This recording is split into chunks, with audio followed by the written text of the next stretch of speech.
Yeah, but his wife, because he now has a son, they moved back to UK. So I think now maybe he may be. Actually, viewers come to UK. Back. Oh. Yeah, Ellie, yeah, his wife. They have a son now. Oh, okay. So I think that he. You want to educate a lot in the UK, yeah. Yeah, yes. Yeah, she's a UK citizen. She's a UK citizen. Yeah. He's good in his job. Very good, yeah. Very good and physically very fit. Very physically. Are you also going to the yoga festival? I don't think I'll be able to. Yeah. Usually I'm always there. It's the third, you know? The weekend, next weekend. Yeah, I don't know. I'm not going this time. I went last year. Yeah. It was very good. It's a fun thing, yeah. I know, I met Moda first at a yoga festival. Yeah, Ah, okay. 2017. 2017. So shall we start? This is on. Yeah. Okay. Okay, so we saw that you are nothing but limitless consciousness. The thing is how to make it a part of your day-to-day life. So basically, the Upanishad talks about a threefold way. This is called the primary sadhana in Vedanta. Shravanam, listening to the teaching. This becomes one of the most important because a lot of things that cannot be written down are said.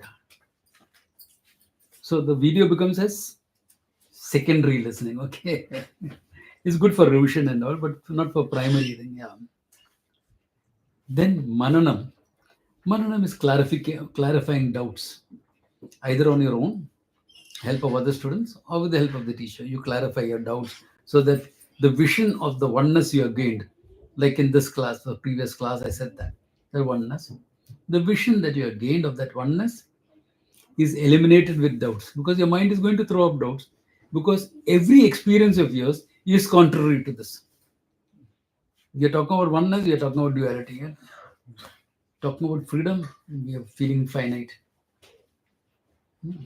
So because of that, there will be doubts coming up, either because of my own experience, because of something I have read or heard, because today it's a spiritual supermarket. There's a lot of stuff going on. So all systems, though form a tapestry of the whole, still something can be a stumbling block if you don't understand its place in the whole scheme of things. So Mananam, asking questions, clarifying, etc. becomes part of it. And Nididhyasana. Now what is Nididhyasana? Contemplation. To collect the essence of the teaching and remain with your mind in it. Put your mind in the essence of the teaching. So it sinks into you and it becomes you. The teaching and you are not different. This happens generally because there are integrity issues. What we know, what we feel, and what we do is not always in harmony. We know so many things which are, say, not healthy for me. But I like it. I know it is not very healthy, but I like the stuff. I end up eating it. Simple. So my functioning is not always in harmony with my knowledge. You're human, you make that. So because of this, there are small gaps between knowing, feeling, doing. So those gaps prevent this knowledge from flowing through into my life. So when I soak my mind in this knowledge, it's like pickling something, you know. You soak it into it. So that knowledge permeates your mind. So it will always remain with you. So this is a threefold process of getting. The life you lead is what I said, Karma Yoga. That is the life you are leading. Or sannyasa if you are ready for it. And this Shravanam, Manam, Nididhyasana. This forms a complete picture of things. Okay. So based on that, the next verse.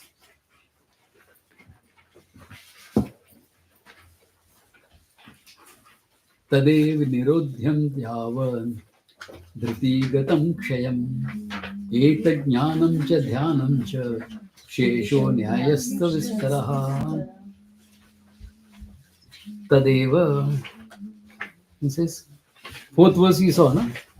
Did we see the fourth verse? Yes. Fourth verse you saw. Yeah. That The mind should be absorbed in this knowledge.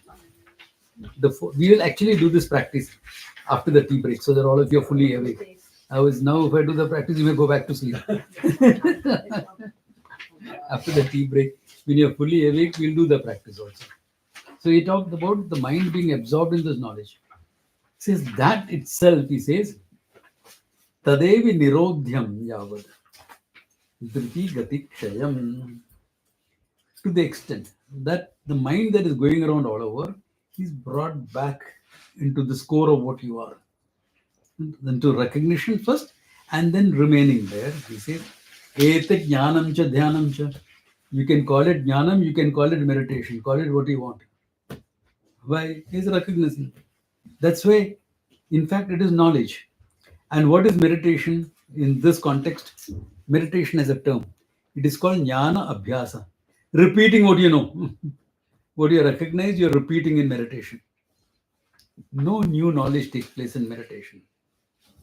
You should understand this because meditation is quieting your mind, etc.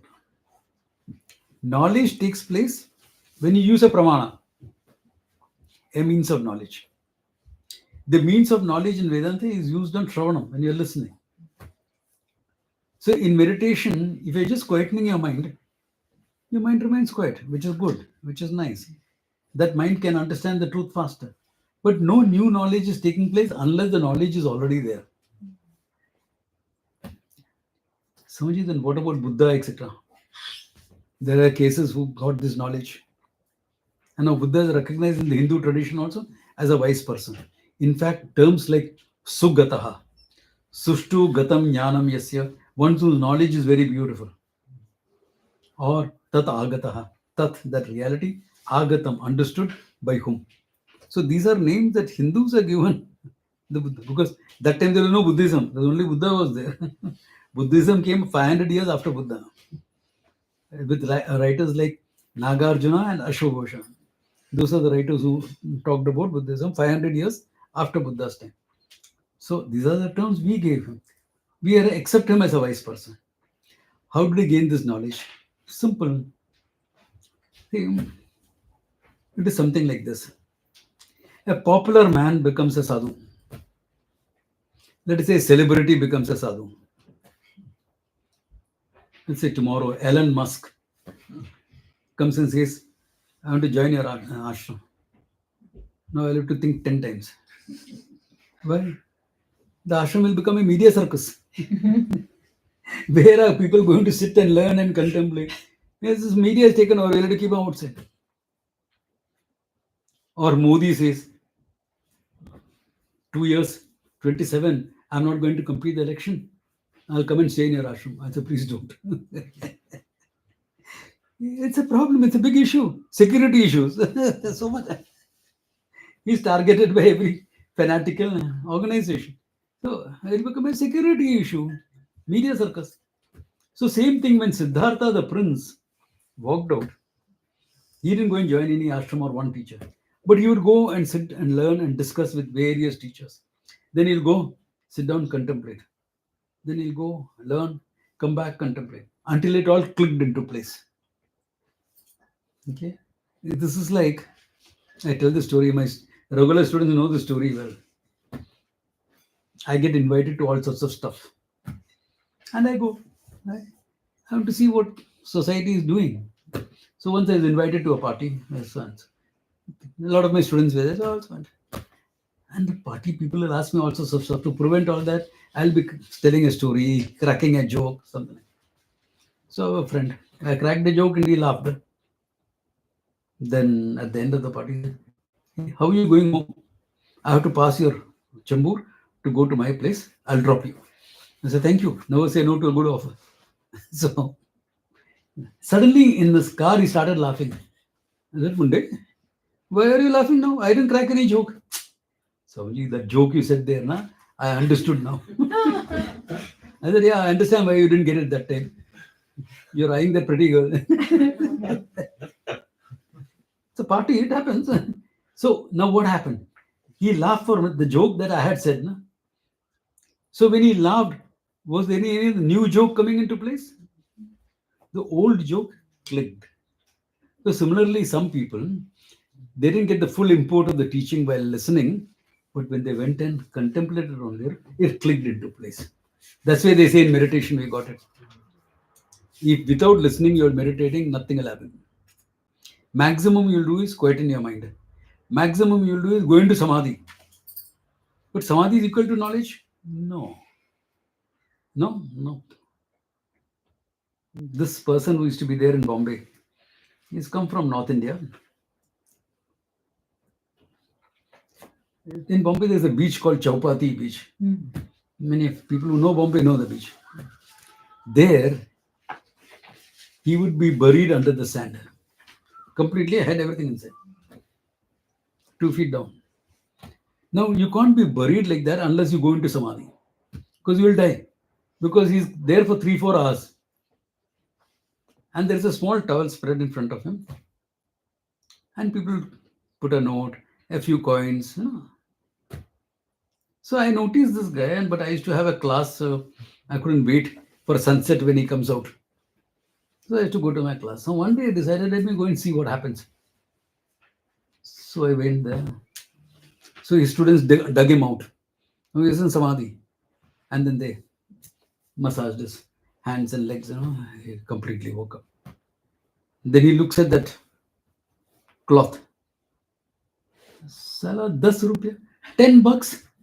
What are we going to do in $10? He's not coming out saying Anando, I'm joyful, I'm free. He's saying, what am I going to do with $10? This is a true story, I'm not joking. So then he looks at me, Babaji. Babaji is a slang for a sadhu, okay? It's a very colloquial word, not even slang, colloquial word for a sadhu. Babaji, look at this. There are 4 of us, me and 3 students. What are we going to do? So I said, come on, I'll buy you dinner. There's a small restaurant opposite. Ideal Cafe. Those of you who are from Bombay will recognize it. Ideal Cafe. So you get some simple vegetarian food there. They come. Then I talked to him and I said, there's no knowledge. He has practiced the skill very well. And he's good at that. His mind mastery is good. Because he can go completely into samadhi. But there is no knowledge of freedom and things like that. So when I asked and spoke, he says, Swamiji, ye sab humko pata nahi hai. I don't know all these things. And I said, go back to your guru and learn. This is the thing to be learned. So now for the last 10 years, I have not seen him in Bombay. After 2015 also, he has not seen in Bombay. Maybe he has found some other place which is more lucrative. Or he has gone back to study with his vision, which is even better. Yeah, even better. Because just quietening your mind is not going to gain you knowledge. But once you have this knowledge, then he says, to soak your mind in this knowledge, that is contemplation, that is jnanam, both. Because you're owning up the truth. Owning up the truth, making it your own. Other things are what, he says. Other things, sheshaha nyayascha vistaraha, is elaboration in terms of logic. So why are you using logic then? For you to understand. Logic is a tool to make you understand. Once you understand, you remain with the knowledge. You don't have to remember every logical argument. You have to remember it enough so that if some question you come across, either in a book or others or a person, you know that it will not disturb you because you have the logic to answer it, so that it doesn't become your doubt. If it becomes your doubt, then your knowledge is shaky.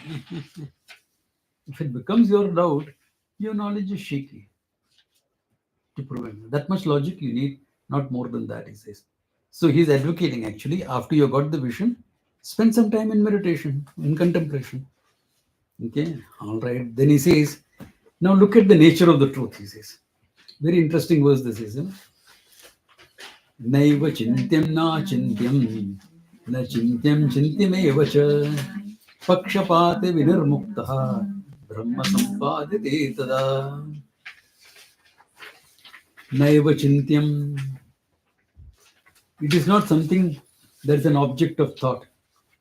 It's not a concept. Naiva achintyam. Nor is it not an object of thought. Why? Because you have a concept of yourself. The truth cannot be a concept. If you form a concept, I have to break that concept. The teacher's job is breaking concepts half the time. Because I have a concept of the truth. I don't know the truth yet. Oh, I think it is like this. So I have to help their understanding of breaking that concept, taking them. In modern philosophy, you'll call it, you have a construct, then you deconstruct it. But deconstruction involves another construct. So you have to deconstruct that else. You saw the process of negation of your concepts until you come to the truth. And it can be done by the truth is yourself.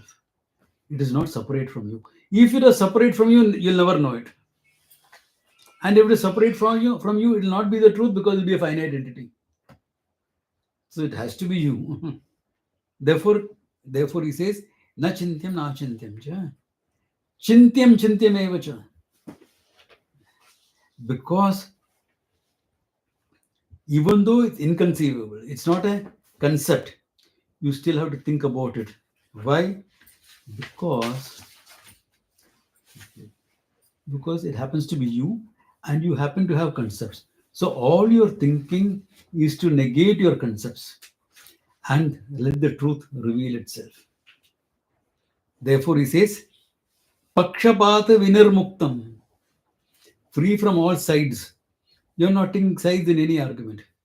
What you can say, I can negate. What I can say, you can negate. What is left behind?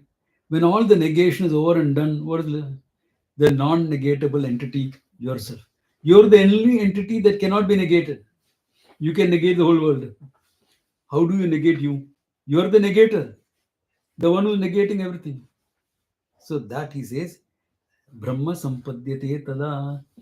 When you negate all the concepts that you have about yourself and the truth you have been exposed to the teaching, then what? What is left behind? You, the limitless consciousness. That's all that is left behind. Everything else is gone. Everything else is negated. What is there? Bas. Me who? I am there. I am. It is like Moses went up the Sinai mountain. He saw God as a flaming bush, but the bush was not being burnt. And coming from Egypt, he naturally had to ask, what type of a God are you? What do you mean, what type of a God? I'm God. Type me kya hai? And what does God answer? I am that I am. That's the only thing that's left behind. I am that. That consciousness you are seeking, that fulfillment that you're seeking, I am that. I am. A simple assertion of what is the truth. Let me give benefit of doubt to Moses that he understood. I can take a hard stance and say he didn't understand because of his later actions. But I'll give him benefit of doubt and say he understood. But he must have looked back. Hey, Lord, that's good. That's nice. But my people, they're like monkeys escaped from a zoo. They're all slaves and now they are escaped. They're going wild. Give me something to build up a society. I want to build them into a civilization because they can understand the truth. So the 10 Commandments came into the picture. Because with that you can build a society. How are you going to build? With rules, regulations, you build a society. Anyway, I am that. Are you a concept? See, I'm that pure consciousness. A concept is what? If I have a concept of the truth, it will be less than the truth. Or it can be more than the truth. Two possibilities, correct? Now, in the vision of the Upanishad, I am limitlessness. Can more than limitless possible? Because that's limitlessness. You can't be more than infinity. There's no infinity plus one. So more is not possible. Less I'm not interested in. Because less I have, I have so many concepts. I'm mama, I'm soldier, I'm warrior, I'm tinker, I'm sailor, I'm teacher, I'm this. Hey, so many concepts I have. I'm the body, I'm fat, tall, short. I'm loving, kind. I'm ruthless. I'm an intellectual. I'm dumb. I mean, all these concepts about myself I already have. Why do I have to add a new concept? I'm the one that is aware of all this. That cannot be conceived. Then the nature of that is what? Pure consciousness. That is the teaching. So even though you can conceive, the truth is free from all concepts. And you remain as what? Brahma sampadhyate tada. You remain as pure consciousness as Brahman itself. Brahman is the name given to this pure consciousness. Again, it is made from the word brah. Brah in Sanskrit means big. Big is an adjective. What does an adjective do? Qualify a noun. But the noun also throws its limitation on the adjective. Big mosquito. That's big. Oh my God, that's a big one. Big dog. Thank God this is not that. Correct? Big dog. Oh, yes. Big elephant. What is the size? Big. Big is remaining same, but the size of the bigness is dependent on the noun that is following it, isn't it? Big elephant, okay. Big mountain. Everest. Oh my God, that's huge. The elephant is not mountain big. Are you seeing how each word, the adjective is limited by the noun that follows it? So they took this word big, made a noun out of it.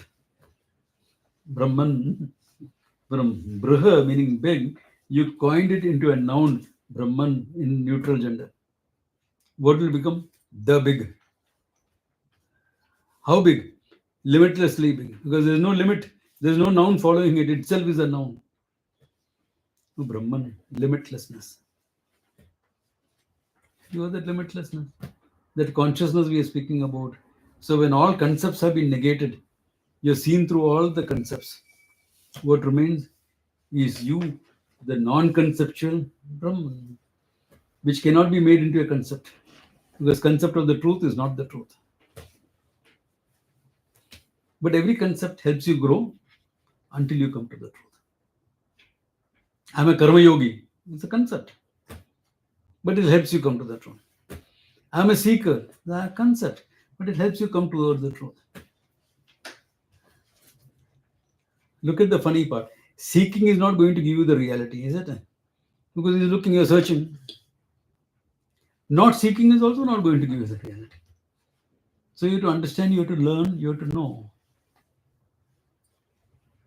So the Upanishad says, Tasmat se guru meva avigachet. Go to a guru who knows the whole thing, who knows the truth plus the methodology of teaching. Like what are you doing right here? That's a methodology. It's a huge methodology involved in it. And that's it. It's what's left behind. Non-conceptual Brahman. The reality that I am. Bas itna hi baat hai. What else is there? Swamiji, when you say contemplate, Yeah. when you say contemplate, do you mean that during contemplation you go through all this in your mind again? No, contemplation is different. I'll introduce that. Yeah, we will do it. We will do the thing. Understand the idea. We'll do the contemplation here next session. Yeah. Then for this he's giving some, because you can't be thinking, sitting down and say, let me think about Brahman. Brahman is not an object of thought. How are you going to think? I must quieten the mind. All right. First I'll quieten the mind. Mind, be quiet. Don't think of a monkey. What do you think the mind will do? First you'll think of the monkey that you've seen. Then you'll draw all sorts of images of monkey that you've seen on TV. And the whole varieties of monkey will fill your head up. Correct or not? Because you say don't do a thing, that's exactly what will happen. I must remove all thoughts. Thoughts go.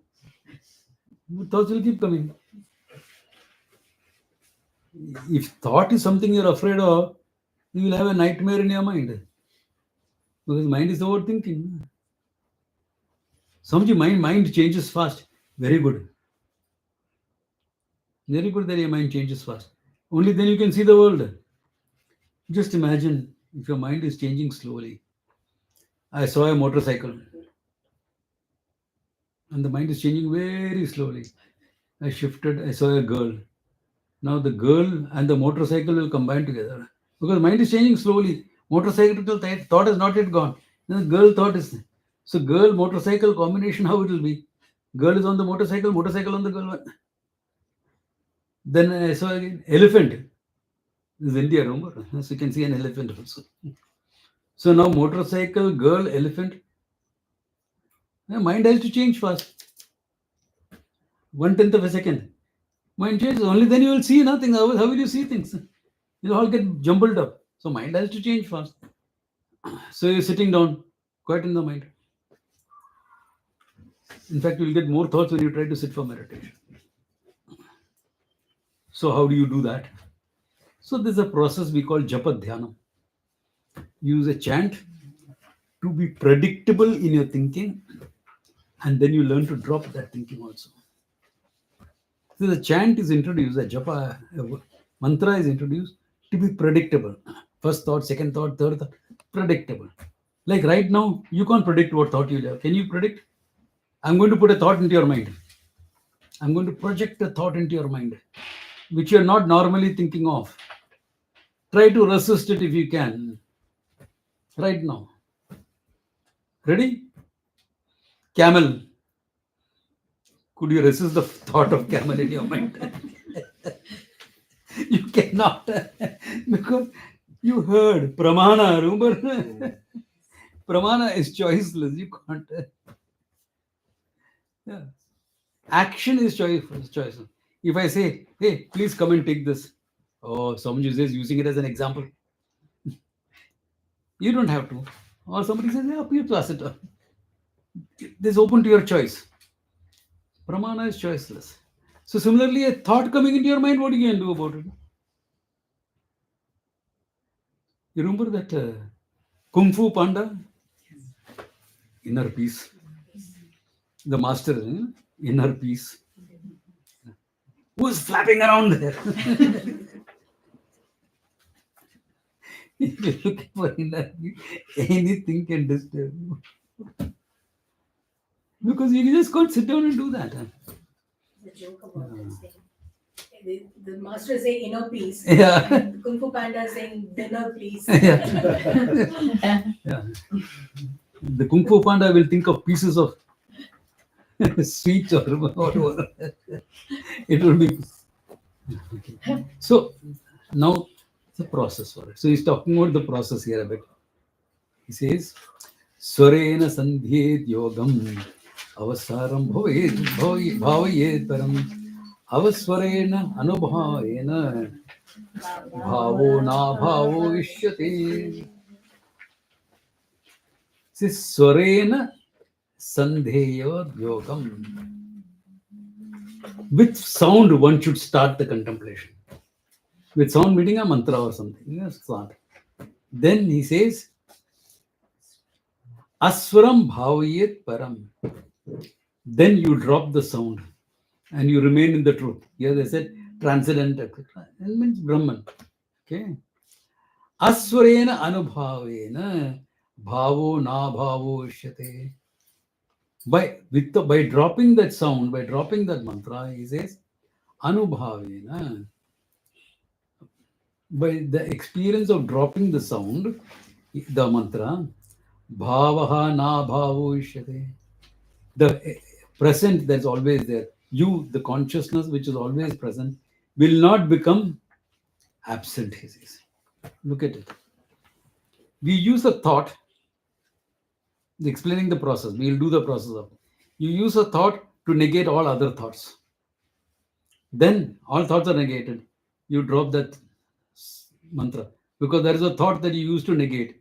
So after negation, you have negated that, the instrument of negation also. What remains? You will also go along with the thought. You are always there, watching the thought coming up, watching the thought going down. So you will always remain. Thoughts will come and go. Yeah. चिंता तो आने जाने हैं. The truth दिल क्या रानी. To modify an old Hindi film song. The thing will remain. The consciousness will remain. But you use the thought to negate the other thoughts and you're remaining with the idea of that pure consciousness. Provided you have the vision enough for it. Okay, that's important. So meditation, this type of meditation, contemplation, cannot be done unless you listen to a lot of the truth. Okay, it's only when you listen enough can you do this contemplation. Okay, since we are on the topic of contemplation, there are two types of meditations. Broad category. There are hundreds of meditations, but broad category, I'm making two different types. One is to prepare the mind, to quieten the mind. It's called preparing the mind meditation. There are varieties in this, huge varieties. Reiki, for example, some of you may have practiced, is a form of meditation. Okay. There's moving meditation.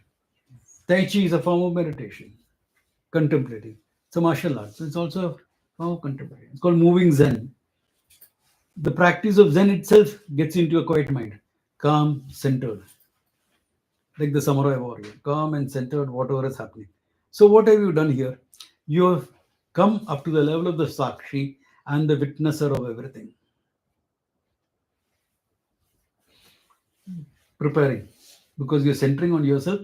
You don't yet know what the center is. That the center is limitless consciousness, you still have to know. But up to here you come. Up to here you come. Preparation. You can command a quiet mind. You use the japa, a mantra, to chant. So whenever you're disturbed, you use a mantra to quieten your mind. After some time, what happens? The mantra is associated with a quiet mind. So if you're disturbed, Om. Couple of times, Om, Om. Because of association, you command that quiet mind. So you get an ability to have a quiet mind irrespective of the circumstances around. Preparation.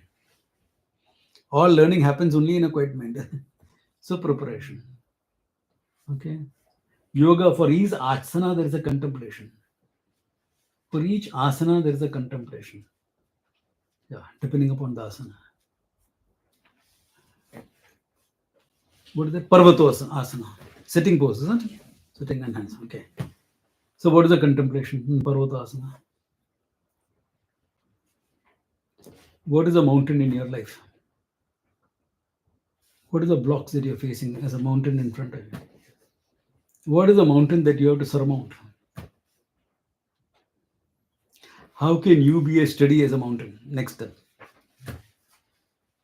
How can you be rooted as well as a mountain? All this becomes contemplation on Parvatasana. Some asanas are more difficult to enter into a contemplation. Like, for example, if you're doing Ardha Matsyendrasana or Adhomukha Shvanasana, what do you call it? Downward dog pose. Okay. Don't ask me what is the downward dog in your life. It doesn't sound right. Okay. You have to a little bit go into the spirit behind it and understand. But each asana is a contemplation. All these are preparation. All these are preparation. Okay. So these preparatory meditations are to quieten your mind. So that with that quiet mind, you can study without any interruption. So in this, there will be thousands of meditations. Thousands. Different forms, any form can work because you have to quieten your mind. Anchoring the breath, another meditation. You don't want to use a japa or other thing, fine. Quieting your mind, anchor your mind. Or how do you breath? How do you anchor? This is very good for if you have BP. This practice is very good. It will help your BP. How do you anchor? Feel the breath. Quieten down. Let the breathing be gentle and quiet. Here, at this level only. Then feel the breath higher up. Feel the breath at your throat. You can feel, even if it's quiet and simple, you can feel it better. Feel the breath coming into your lungs.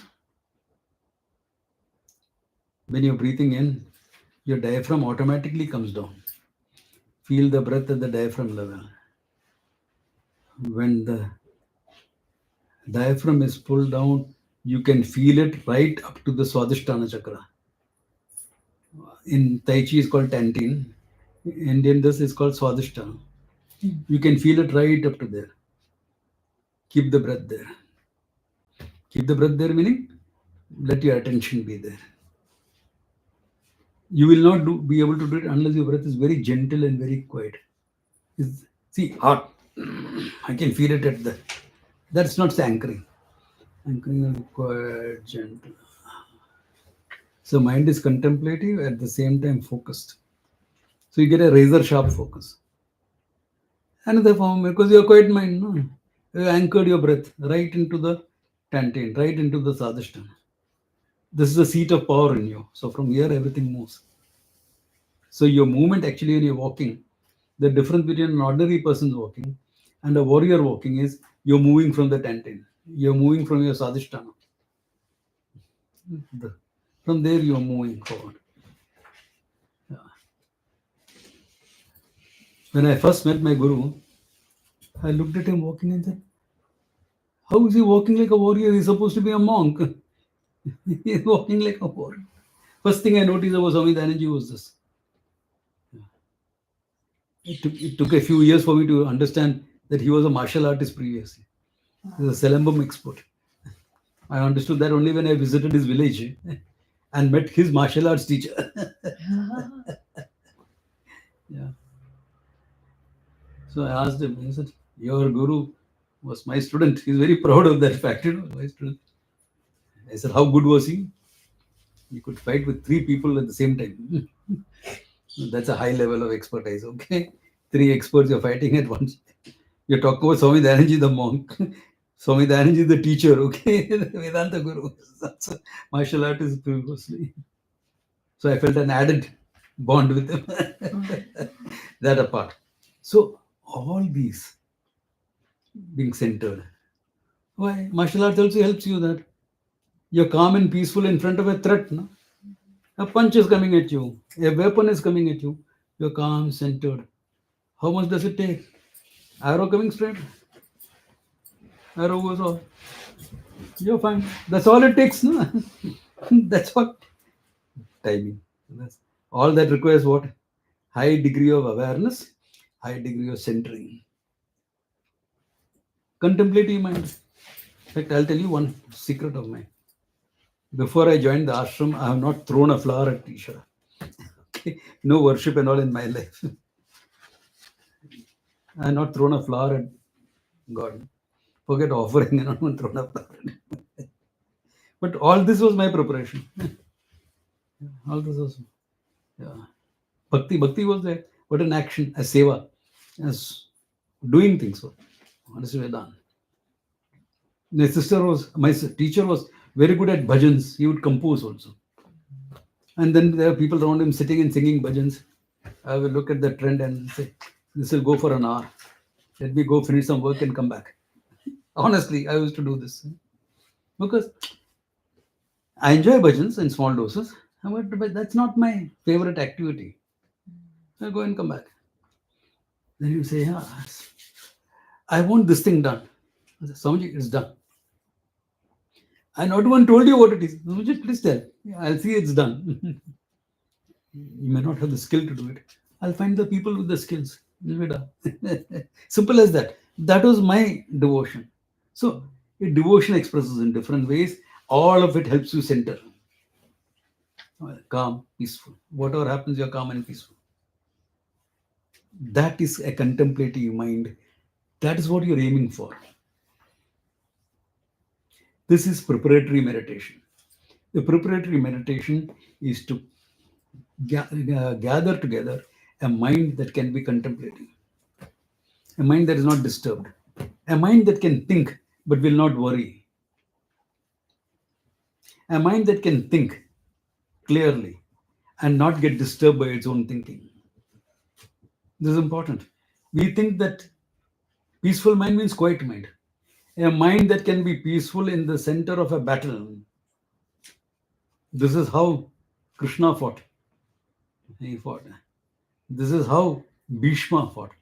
Bhishma in the battlefield was ruthless. Ruthless means ruthless. He used to wipe off 1 battalion every day of the Mahabharata war. 1 battalion of soldiers In modern times, it is 10,000 soldiers. Ancient times, it was 1 lakh. And he used to wipe off every day. How ruthless he must have been. But calm, centered, peaceful.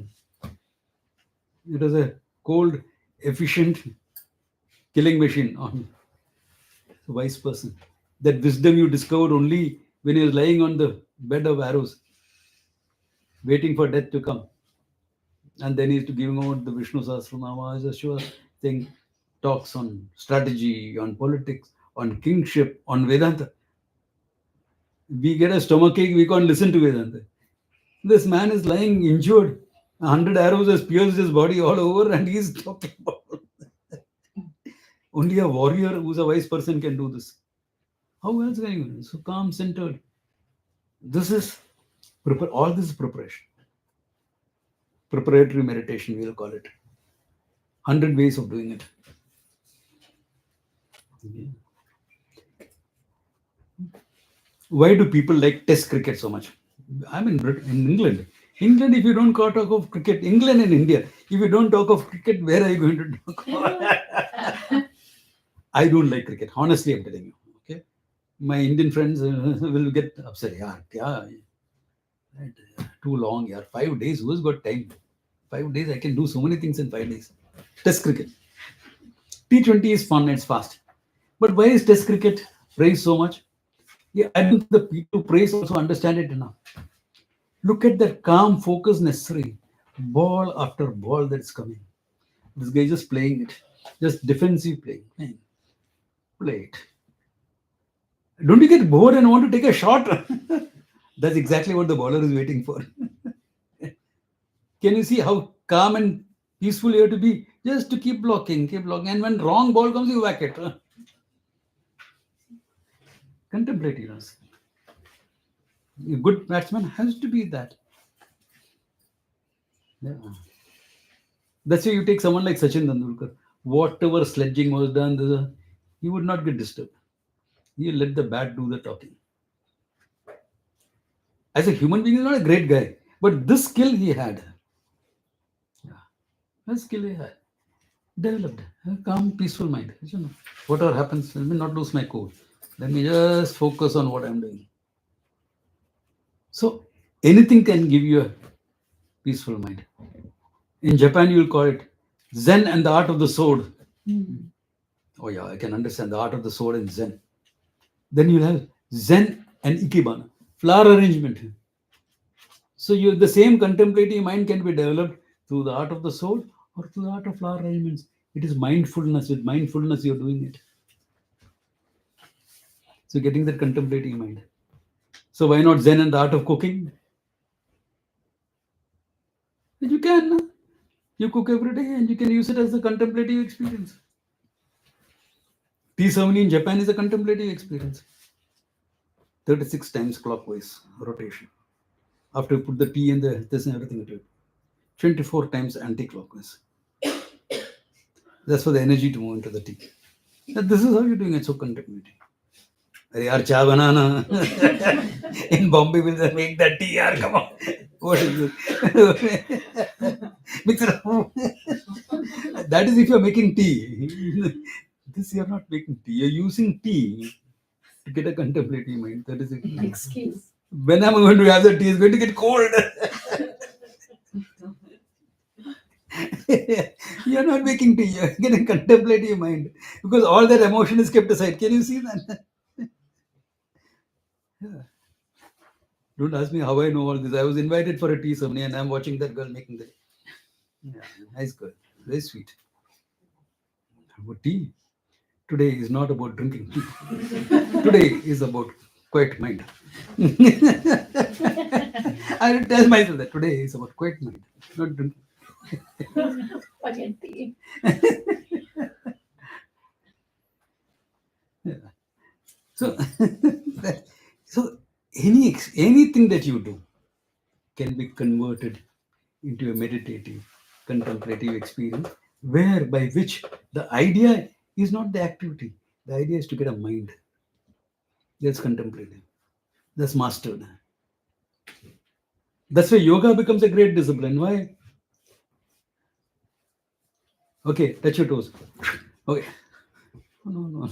That's not how it is. Slowly, you stretch upward and you come down and this thing. And then you hold.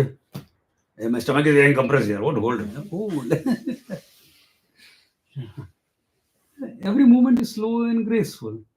Even when you're doing vinyasa, where there is a movement involved, it's still graceful and it's contemplative. Vinyasa has to be contemplative. It's not an exercise. Like Tai Chi. Movements are there, they are martial art movements, but they're graceful and contemplative. That's not how you use it in combat. In combat, it's hard and fast. Huh? Okay. But when you're practicing, it's contemplative. You're getting that contemplative mind through slow practice, so that even when you do it fast, you can get the same mind. Mind doesn't change. Yeah. Mind doesn't change. Contemplative. Contemplative mind is not a slow mind. Understand this, because we think contemplation, everything has to slow down. A very fast mind, but still contemplate. Why? It's all emanating from the silence, from the center that you are. You don't know the center yet, that's okay, but it's moving from there. Sure, you've not heard much of many speakers talking like this about meditation, but this is what it is about. Okay, this is what the thing is about. This is what the practice is about. That's why all sadhus used to practice practice yoga because of this. Get that contemplative mind. Health is fringe benefit. Nowadays we made health the main benefit, and everything else fringe benefit. No, contemplation is the main benefit. Health is by the time it happens already. Like now people want stress relief. Have karma yoga attitude. Stress relief is fringe benefit. It's natural, happens by its own. You don't have to focus on relief from stress, it'll happen. So now with this contemplative mind, you come to the second part of the meditation, the contemplation, which is only one. You're recalling the essence of the teaching, that you are that consciousness. In that quiet mind, now you're introducing a new thought. The thought is about something which cannot be conceived. I am consciousness is not really a thought. It is a thought that swallows up all thoughts. Consciousness. In the recognition of consciousness, there is no thought. Why? Because consciousness is not something you objectify. There is no subject-object relationship. Consciousness myself. I am consciousness. It is introduced as a thought, and the thought disappears. And when that disappears, what is left behind? The thing that you can't contemplate, can't conceive of. The inconceivable reality or the non-conceptual reality. That's all that is left behind. Yeah. That's what we saw in the 8th verse last time, right? Swarena, yeah. Just because the word is dropped, just because the thought is dropped, doesn't mean you are dropped, you remain as a pure consciousness. This is the essence of the whole. The essence of the whole.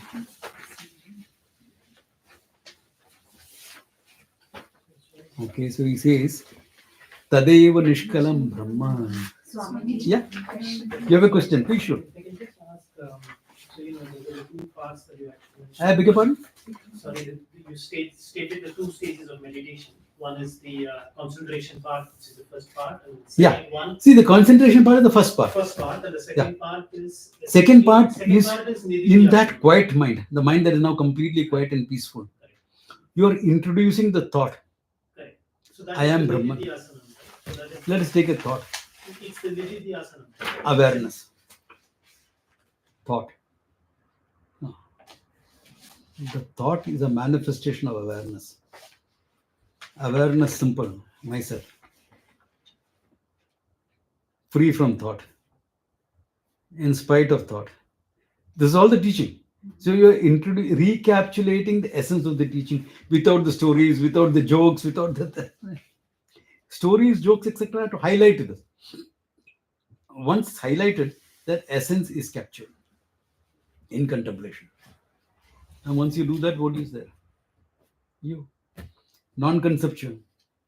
what can't be conceived of, but you have thought about it and made it your own. That which is beyond the mind has to be known by the mind itself. This is the important part. Why? People talk of transcending the mind. Who's transcending the mind? Tell me that. Atma is already beyond the mind. Atma is beyond the mind anyway. Atma doesn't have to transcend the mind. Mind cannot transcend itself because then it will become no mind. Mind cannot transcend itself. No object can transcend itself. If the fire transcends itself, it is no more fire. It goes cold. So the mind cannot transcend itself. The Atma need not transcend itself. So when you're saying you are transcending, who's that I? If you're taken it as Atma, you need not. If you are taken it as the ego, the mind, you cannot. Who transcends? There's no transcending. There's only recognition. See, like in this statement itself, I pointed out to a fact of yourself, isn't it? You, the Atma, is already beyond the mind. Mind cannot go beyond itself. So who's transcending? If I am the mind, I can't transcend. If I am the consciousness, I need not transcend. That means I am the consciousness. Pure and simple. So how do you get it? Through the mind. How do you get this knowledge? By using your mind. So that which is beyond the mind is known through the mind. And in the process of knowing, the mind itself is dropped. Where is the mind? It's you. All that that means. Let me put this technically so it's easier to understand. Okay, in a technical framework, it will be easier to understand. I'm sorry, but this Yeah. thinking you are doing in essence is what you have heard in Shravanam. What you? What you have heard during Shravanam, Yeah. the essence of that you are bringing Bringing it in Didyasana. in Yes. Nidhyasana. The essence is big. That's important. Because that is what you're trying to make it as your own. Na? So in the quietened mind, when the mind is peaceful, the jokes, the stories, the logic, it's all to get your mind here to understand. So once the neti has happened, Huh? once the neti has happened, It happens as neti, it's also positively presented. Both are important. Negation is a major part of the thing. Adhyaropa apavada, it's called. Negation of all your concepts. What you are negating is not the body and mind. It's a negation that I am the body and the mind. Why do you have to negate the body? Body is an instrument. But I am mistaken, I am the body. That concept is being negated. I am mistaken, I am my emotions. Because emotions rule my life. No, you're objectifying your emotions, not you. Your ideas. See, we hold on to ideas. Ideas are pet things. That's why do people keep arguing and why they can't accept certain things? Because once I developed an idea, it becomes my baby. I become very attached to it. My vairagya is lacking with respect to an idea. I may have vairagya with respect to everything, all my possessions, everything I can have. I can gift away things. This idea is my baby. So it is that I am the mind. That is what is being negated. Neti is that. Though in short we'll say negate the body, negate the mind, negate. That's a shortened version of expression. But you're not negating the body. Body is still there. But the idea I am the body. Like here, when you're saying this is not table, this is just wood. Am I negating the table? I'm not breaking up the table. I'm negating the idea that table has a reality independent of the wood. There's no wood, there's only table. Which brings us into a very important idea in Vedanta, the idea of Satyam and Mithya. Anything that exists depending upon something else is called Mithya. The table exists depending upon wood. So wood becomes Satyam with respect to the table. Wood itself exists because of hydrocarbons. Wood becomes Mithya, hydrocarbons become Satyam. Hydrocarbon is nothing but an arrangement of atoms. Hydrocarbons become Mithya, atoms become Satyam. Atoms become Mithya subatomic particles. It goes on until when? Existence consciousness. So existence consciousness Satyam, because that cannot be resolved into something else. What does existence consciousness depend upon? The existence, no? No. And it has to depend on itself. Can't depend on something else. Like something like saying, why is the water hot? Because the pot is hot. Why is the pot hot? Because there's fire underneath. Why is the fire hot? Why is hot? Because fire. Heat is fire. You can't say why further. Similarly, existence, that's it. That's the final thing. That cannot be negated. Everything else can be negated. So that becomes a reality. Everything else becomes an appearance, a name and form. So the whole world becomes an appearance, name and form, Mithya. Not real. Mithya means what? Not real. Functionally valid. See, we think Mithya is only rope snake because that's the example used. Kurta is Mithya. I'm not wearing kurta, I'm wearing cloth. Yeah. Because what is the truth behind the kurta? Cloth. Are you wearing a cloth? No, I'm wearing a kurta. Because I'm not swaddling myself in a sheet. So we should mind, what is this? You're coming in a bathrobe. Wear a proper people used to go in anger. Bathrobe, huh? Because you wanted sadhus to be smart and look fine. Not as though you're going on a numra. I mean, that was him. There's nothing wrong in wearing a. But he preferred that way, and he was right in a sense because you have to be presentable in the society. You can't look weird in a society. This is weird enough. You can't be more than that. That's what I thought. Until I saw this Swami getting onto the flight. He was a Naga Baba. His dhoti came only up to his knees. He didn't have anything on his body except a jacket. The short jacket that he actually took a flight like that. What was his hand baggage? One jhola. I said, if I'm looking weird, what is that?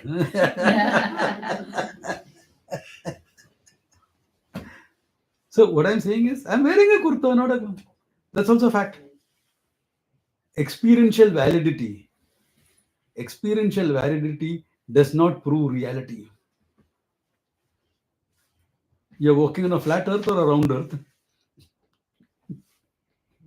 Experientially flat, factually round. So can you see, experiential validity of walking on a flat earth does not negate the fact the earth is round. So we take experience as reality. This is happening more and more in today's world. You sell an apartment. Our times you sold an apartment. Hey, so many rooms, so many square feet, so many. It's all very clear. Now it's all about experience. Experience the luxury of living in a flat like this. So he can charge you a few crores extra. Breathtaking views. Yeah, until another building comes up in front of you. This is Bombay. What do you expect? Tree cover. Once upon a time there was tree cover. Now there are 2 trees there. I mean, that's what I like best about England. Managed to maintain the green cover very beautifully. Best thing about England I like is that the tree cover is beautiful. So in all this, that Mithyatvam does not contradict your. In fact, it only ensures that experiential validity is there. It doesn't prevent it from being Mithya or not real. Absolute reality belongs to the self, nothing else. The only thing that can't be negated. So all the neti negation of concepts goes. What is left behind? You, the pure consciousness. And that's what you own up. In meditation, that's what you own up. You understood it in Shravanam, own it up in contemplation. Nididhyasana. In between, you have the preparatory meditation because you need to command a quiet mind, a peaceful mind. So in contemplation, Nididhyasana, when you have this realization, Aham Brahmasmi. You have the realization on listening. Knowledge takes place in Shravanam. Unless it is like that, my friend who laughed for my joke in the car. It clicked later on. It clicked now, good enough. Doesn't matter. It clicked, good enough. So all those people who say it happens in meditation, it meant that the learning clicked later on. That's all it means. Yeah. Or they managed to own it up in meditation, therefore they felt that meditation is. Nobody is denying the importance of meditation, of contemplation. Nobody is denying it. But at the same time, where does knowledge take place? Where the pramana is used? Where is the pramana used in Shravanam? That's why I say in Nididhyasana, no new knowledge takes place. It's only owning up the knowledge you already have. Otherwise, what will happen is, why am I insisting on this so much? Otherwise, we'll expect realization as an event in meditation. And meditation cannot be a sound and light show in your mind. That's good for Hindi movies, Bollywood films, when you have all that stuff. Atma, Anatma talking. That famous scene from Guide, Devanand. Yeah. Atma and Ahankara having a die. It's okay for a movie. I mean, that's all they could. That's how they could show it. They couldn't show it differently, so it's fine. But leave it to the movies. This not happens in life. Don't have Atma dialogue. If any dialogue is happening in your mind. It's not between Atma and Atma. It's between you, the seeker, and you, the one who's challenging the seeking. Both are Ahankara function. Because who is the seeker? Is the ego a seeker or the Atma a seeker? Who's seeking the truth? It can't be the Atma. Atma need not seek. Atma is already free. So who is seeking? The Jiva, the Ahankara, isn't it? The ego is seeking. And in the process of seeking, he has to learn to drop it. Drop it means what? You mean to say you have dropped your ego after realization there's no ego left? If there's no ego left, how will you be able to teach? Ego is the dress of finitude the Atma is wearing. If you want me to present it poetically, ego is the dress of finitude worn by the Atma for function. But when I'm ignorant, I take the dress as reality, that role as the real. Because I don't know the real, I'm taking the role as the real. After realization, it remains a role. So you still play the role, Just play that. but with the knowledge. So you're a teacher. Somebody asked me in a flight, are you a guru? Now, how can you answer that? I'm not guru to everyone. I'm a guru to people who want to learn from me. That also for many, I'm not a guru. They come and learn from me, but I'm an acharya, a teacher. Their guru is somebody else. The sense of surrender, etc., someone else. They're supplementing that learning from me, which is fine. I'm quite happy with that. Not a problem. So how do you answer that question? Are you a guru? So I say to some people. What else will I say? To some people. Because guru is a word indicating a relationship. Like father. Father is a term indicating a relationship. Now you're not father to the whole world.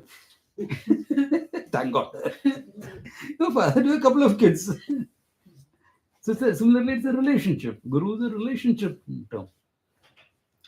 It's a term of that you happen to have a few students. That's it. So it's a odd term that way, So the Ahankara is always there. Either enlightened or completely ignorant. That's why a wise person cannot take himself too seriously. It's okay. Let it be. No big deal. It's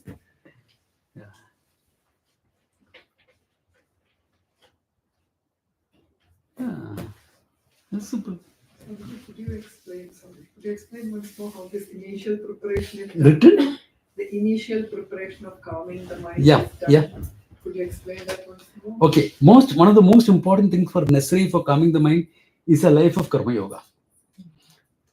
Because in Gita describing karma yoga, Krishna gives presents a life of moderation, which is exactly what Buddha also presented. In fact, the Buddhist presentation came from why? You can't live an extreme life and contemplate. Oh, I slept at 2 o'clock last night. I'm going to get up at 5 o'clock and meditate. You won't. You'll continue your sleep and meditation. That's not will happen. your life is extreme. Or you're sleeping 12 hours a day. Then the sleepiness will continue even in meditation. Doesn't work.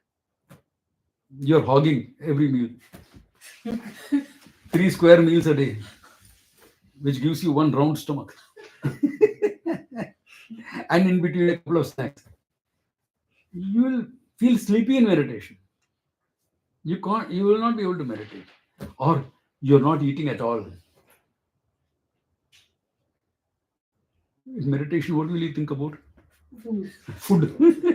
It happens now when you're having an Ekadashi fast and you're meditating, you're thinking of food. When the next meal goes, oh yeah, oh, another hour and I can break my fast. What about 1 meal a day? 1 meal a day, etc. There are people who follow that. For some people, it works. Intermittent fasting, for some people, it works. It doesn't work for everyone. It won't work for someone like me. For me, intermittent fasting is 12 hours. 12 hours, no food. That means we eat breakfast and dinner, no food. Yeah. Dinner and breakfast, no food. Not breakfast, dinner and breakfast, no food. 12 hours gap. That works for me. More than that doesn't work. My body type is different. Though in Rishikesh, when I was living as a sadhu, it was intermittent fasting. Why? First meal is at 11:30 in the morning. Last meal is at 6 o'clock in the evening. No tea, no this thing. You're living a life of sadhu and bhiksha. So you get bhiksha only twice a day. So it's true, you lose weight. Your health will not be good. That type of... I was 10 kilos lighter at that time. So now if I want to lose weight, I'll have to do something like that. One bhiksha, I lose weight.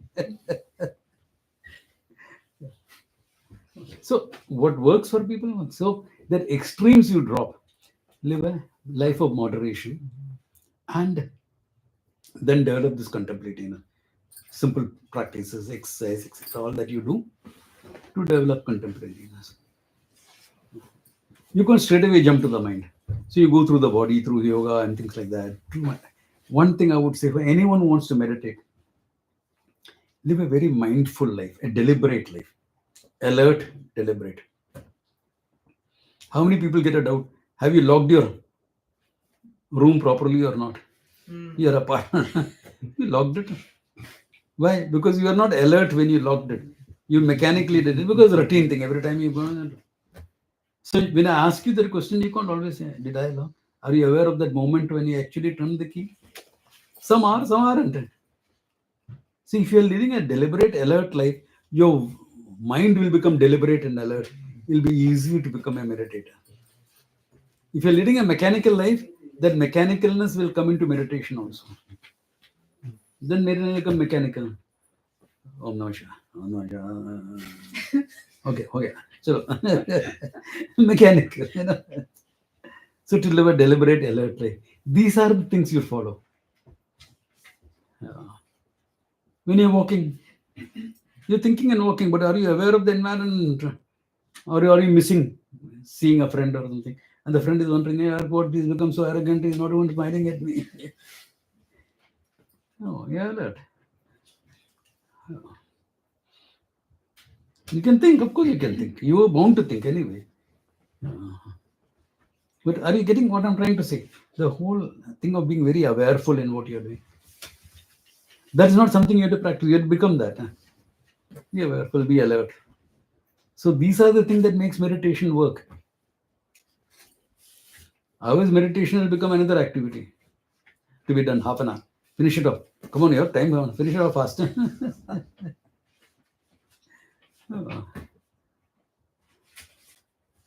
It'll become like grabbing a meal fast because you don't have time. Then you suffer from bloating, this, that, etc. Same thing will happen in meditation. Nothing will happen. So these are the few things to keep that in mind, and then you can go ahead. Okay. Yeah. Okay, 6th verse we saw. Okay, the answers 6, then okay. Then we are seeing the swara, correct? We are seeing the 7th verse. Swarena samyoga aswaram bhaviyataram bhavana bhavishati. Okay. So when you drop that thought, It is neither bhava nor abhava. You know, it is just what you are. The existence cannot become abhava. What you are will remain. So we will do that. Okay, the next session we will do that. We understand what that is about. Okay.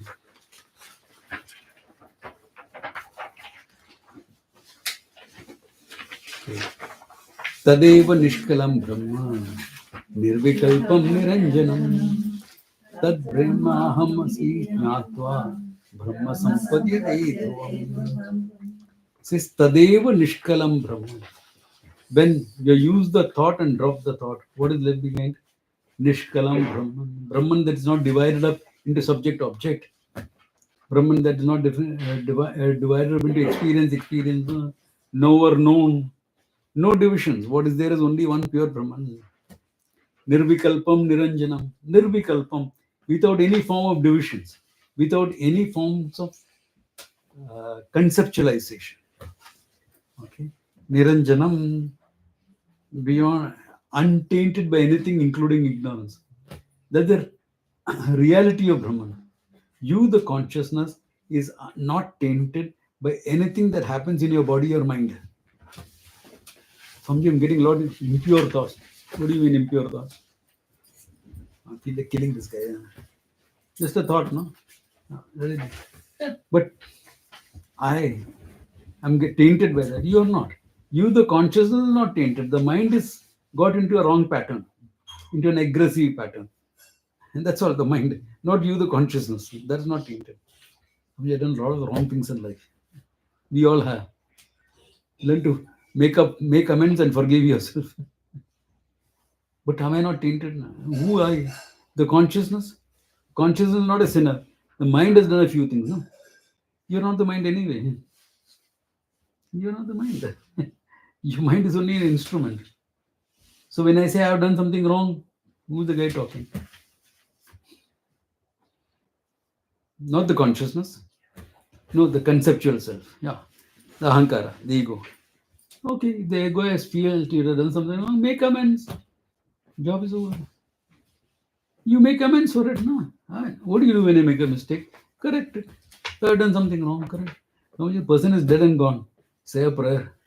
There are religious ways of getting over right and wrong. Or wrong action. We do that. We call it prayaschitta karma. Actions done to make amends. So make that. Done. So relatively also you are free.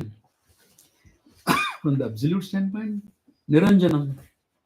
That's why all Naga Babas will say, Alak Niranjan. Yeah. Bhava Bhaya Bhanjana. Bhava Bhaya, fear of samsara. Bhanjana, one who destroys that. The Lord himself, through this knowledge, does that.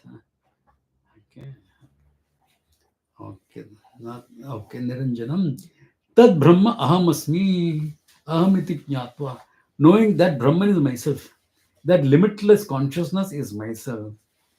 That is gaining Brahman. It's a very peculiar type of gain. Are you gaining anything here? Yeah, you're gaining Brahman, freedom. What type of a gain is it? Gaining what you already had. Okay. Two types of gains in life. Apraptasya praptihi. Gaining what you didn't have. I didn't have the money, I earned the money. Requires action. I didn't have the house, I bought a house. Requires action. Okay. I was single, now I'm happily married. Requires a lot of action. Happily married. Don't tell me it's a contradiction, but whatever. Okay. I joke on marriages until once I remember a young girl came and asked, are you against marriages? And that girl is very happily married now. Okay. No. I'm just making a joke. I believe everyone should get married. Really? Yeah, because I'll have one more house to come and say, Bhavati Bhiksham Dehi. The exact joke. Correct. Yeah. So all this is aprapta se prapti. What I didn't have, I'm gaining. I'm searching for my specs. Yeah, where I kept it. This is what? Praptasya prapti. I already had it, but I didn't know I had it. Now I gained it. You gained it? Yeah, it looks like a gain, but it is gaining what I already had. There's no real loss in it. This is gaining what you already have. Praptasya prapti. Okay? All right. So, Brahman gaining is like that. You already are Brahman. I don't know it. Therefore, they have built concepts on myself. And I'm going about saying I want freedom from all these nonsense in my life. But I'm already free. There was a poet, a mystic called Kabira in India. He made a statement. Hi insan ke bhad bhakti. Look at the sad lot of the human beings. Why? Khud khuda hokar. He is nothing but Brahman himself. But what is he saying? Banda nazar aa raha hai. I'm the bound one. Oh Lord, please help me. You're the reality itself. What are you calling yourself? I'm a bound soul, happy, unhappy, miserable. Oh Lord, only you can save me. Nobody else can. Yeah. Praptasya prapti. Gaining what you already had. That gaining what you already have happens as a recognition. It's purely through knowledge. It's cognitive. It is not action based. It's not action based. Recognizing I have it. Like finding the key in your own pocket. You're searching on where has my keys gone? Especially if you're the man in the house. Nothing is ever there where I keep it. Where's the rascal little one gone? He must have taken and thrown it away somewhere here and there. And the wife says, look into your pocket. Think I'm a fool if it's there in my pocket to look for it. Then he finds it there. Okay, I found it. Where was it? Don't answer that only. Slip out of the door. Smart. Smart. Praptasya prapti. Okay. I will not forget what praptasya prapti is. Neither the men will forget because they remember some incident like that. Nor do the women forget. Women won't forget anything. Okay. These type of things women don't forget. Joking, huh? Don't take it too serious. Okay. Brahma sampadhyate dhruvam. Okay.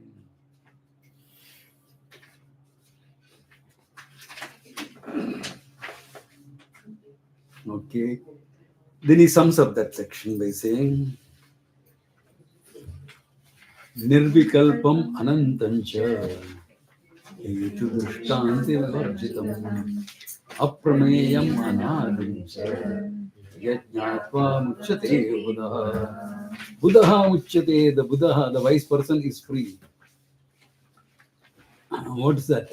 Nirvikalpam anantam. Nirvikalpam, that which cannot be divided. Vikalpa is not a thought. Vikalpa is a division. A thought need not divide one from the other unless it is divisive in content. Thought is a thought. I am peaceful in spite of a thought. I am silent in spite of a thought. We will see that in meditation, that you are silent in spite of thinking. Right here, we'll see this. Okay, nirvikalpam anantam. Hetu drishtanta varjitam. Beyond giving a hetu reason, drishtanta example. This is beyond all logic, he says, beyond all inference. Logic means inference. You infer something. Now, logic is used to infer something. So, beyond all that logic, because I am direct and immediate, is not a logical conclusion. You are. Is that a logical conclusion or a recognized as I am? Think, I am. Is that logical? Is that inferential? Oh, do you exist? I must so. Why? Because I'm married. And girls are very smart. They won't marry a non-existent person. Do you have to make some logic like that? I am is self-evident. Self-evident. Okay, beyond all logic. Hetu drishtanta or aprameyam. Okay. That which cannot be measured, aprameyam. That which is not an object of knowledge, by is the very content, the subject of the knower. Here you are knowing a peculiar thing. You are not knowing the Atma as an object of knowledge. You are knowing the Atma as yourself, as the very content of the one who is knowing things. Aprameyam. Anadimcha, without beginning and end, not bound by time. We saw that previous class. Timelessness. Yat jnatva, having known this, Muchyate Buddha. You're a wise person now, you're free. You're free from all your sense of finitude that dogged you at every experience in life. You will still experience finitude, but you will not make the conclusion, I am a finite being. See, huge difference between experiencing a finite thing and saying, I am finite. Of course, you'll experience finite things. Every experience is based on finite things. There's no infinite experience. All experiences are finite because all experiences have a beginning and end, including samadhi experience. Can you say for half an hour I was timeless? Is there any difference between half an hour timelessness, 3 days timelessness, or 2 weeks timelessness? Timelessness is timelessness. Only one difference in India. If you're sitting in samadhi for more than 3 days and we see that happening, then we'll break a coconut on your head and build a tomb around you. That's the only difference. So it's better to sit for half a day or something and come out of it. Okay. That is not your choice. Samadhi does not guarantee freedom. Okay? Samadhi does not guarantee freedom. How many of you have seen that Indo-Tibetan movie called Samsara? Yeah. It's a beautiful movie. It starts with this person who has been in Samadhi 3 years, 3 months, 3 days. Okay, he has been in Samadhi. Tibetan monk, youngster. He came to the monastery as a 5-year-old kid. He is now in his 20s. And he's practiced this practice of Samadhi. And he has stayed for 3 years. Then he has to be slowly woken up from Samadhi. So they play all the musical instruments to wake him up, massage his hands and legs, feed him ground almond. Because 3 years there is no peristaltic movement. It has to start slowly with some liquids and things like that. No? Remember, Samadhi, there is no prana functioning happening. Just enough to keep you alive. Your breath will be once in half an hour or something. That's what Samadhi practice is. So he comes out of it. Then he's shocked to find he's plagued by sexual thoughts. If you and I get sexual thoughts, what we'll do? It's human, it's hormonal. Okay. If you're a married person or you are in a relationship, you go and relieve yourself. You go and have a nice experience. If you're a monk or something, he'll laugh it away and say, come on. Time is off for all that. Forget it. You'll laugh it off. Simple as that. But this youngster is young. He's plagued by it. But why is he plagued by it after Samadhi experience? Conscious mind is quietened down for a long time. Subconscious desires manifest themselves. This happens to everyone who practices meditation. When this happens, don't get disturbed. When your conscious mind is quietened, subconscious things will come up. Don't get disturbed. Deal with it like how you deal with other things in life. Work on your priorities. Ishvara Arpanam, Prasada Buddhi. Simple as that. Work on it. If you need help, go talk to somebody. Either another spiritual student like yourself in the same boat, your teacher or a counselor, whatever.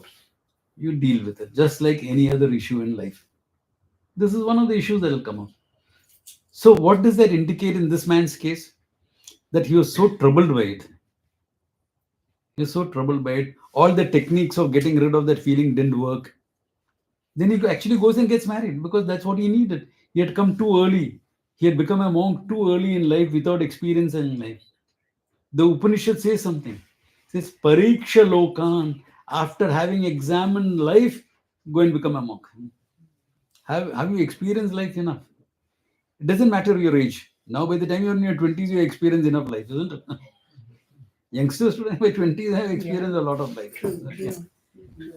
So having experienced life, having examined life, more than experiencing, examine your experiences. What is your learning from them? Then go for these studies.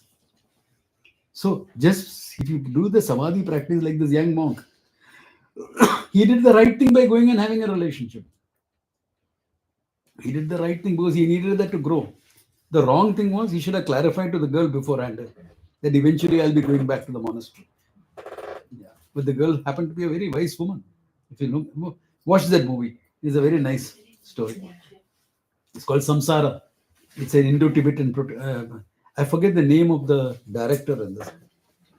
It's called Samsara. It's an Indo-Tibetan production. It's available on the net. If you look for it, you'll get it. Yeah. I forget the name of the director and all. Ron Freak. Hmm? Ron Freak is that? Ron Freak. Longstick Productions. No, Ron Freak. Freak, eh? Ron Freak. Okay, maybe I don't know. I don't remember that. But it's good to know that mere samadhi practice is not going to deliver it. Because we call this in Vedanta as andha samadhi. The samadhi of a person who's blind. Blind meaning who doesn't know the truth, but he has developed the technique. Like that man who I talked about who's buried in the sand. I mean, burying in the sand requires a level of samadhi which most of us cannot reach. Most of us cannot reach that level. He'll suffocate to death before that. For that, your breathing has to be once in a blue moon. So that little sand, the little air that is trapped in the sand is enough. Trapped in the soil is enough for it. But he doesn't come up as a wise person. He's still ignorant. Yeah. He doesn't come saying, Anando, it's only 10 rupees, $10. What is this? Yeah. If he is a Karma Yogi, you had said, okay, the Lord sees only $10. Yeah. So we all had position in life when we couldn't get a big meal. I remember, let me end with that a small story before I take that break.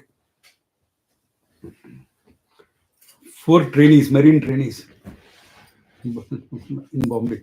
We are going out sightseeing. Finally, are hungry. Yaar. Ship dinner is another 2 hours away.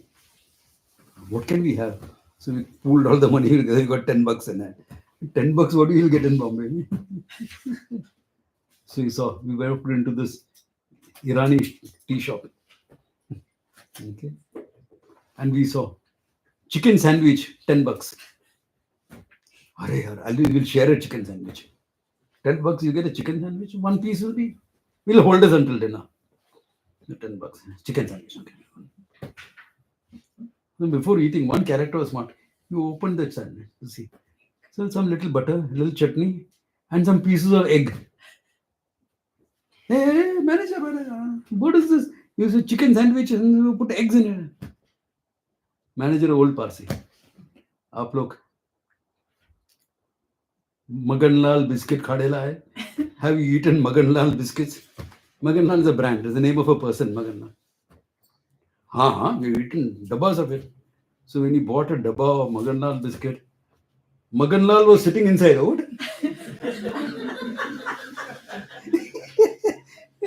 10 rupees chicken sandwich, what will you get? You'll get an egg sandwich.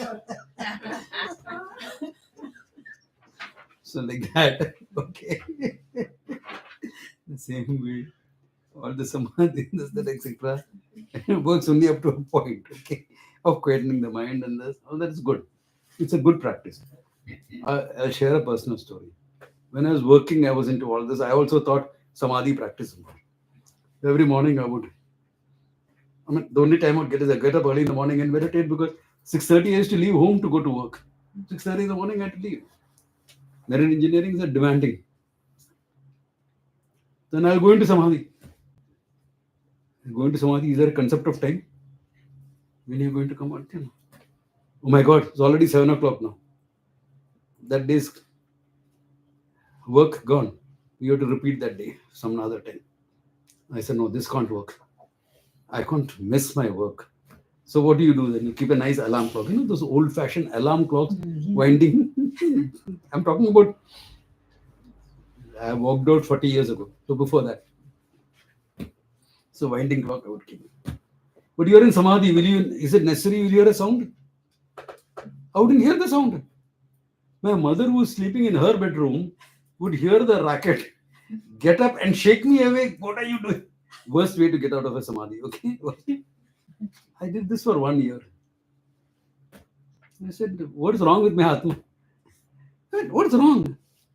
My Atma cannot be wrong. I'm okay as a guy. I'm nothing great, but I'm okay. But why am I not coming out of samadhi wiser? I said, come out as a wise person. Ananda Om. I am not. I am coming out the same idiot I was when I went in. There must be something wrong with the way I am practicing. That's okay. My teacher is having a series of talk next week. I'll go and ask him. And I attended that talk. And I realized what an idiot I have been. It does not work in samadhi. Knowledge takes place when your pramana is being used. It has to click. It has to click when the pramana is being used. So that great realization happened. What an idiot I was. Which is a big thing. Why? I was, no, not now. Now I understood. Samadhi practice helped. It helped me master my mind. It's a good thing. Mastery of the mind is good. It's not equivalent to knowledge. Mastered mind is not equivalent to knowledge. That's why I always say yoga is a preparation for Vedanta. Why? What is the goal in yoga? Chitta Vritti Nirodha. Panini Sutras. Okay, Patanjali Sutra. Sorry, Panini is grammar. Patanjali Sutra. So mastery of the mind is the end of yoga. Is the goal of yoga.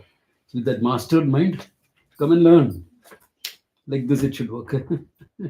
In a flash of a second, the whole thing should happen. Okay. So yat jnatva, if you know that, muchyate buddha. The Buddha is freed from the whole thing. He's free. Okay. With this, time for a break, cup of tea, and then we can come back, do some meditation also. Yeah, do some meditation, do some actual practice of it. You see, 9-10 verses over today, then 10 verses tomorrow. Enough. Enough time. So some people are worried, 21 verses, will you be able to finish them all? No problems.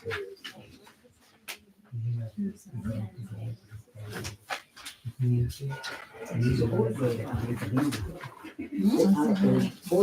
are old verses. Swamiji.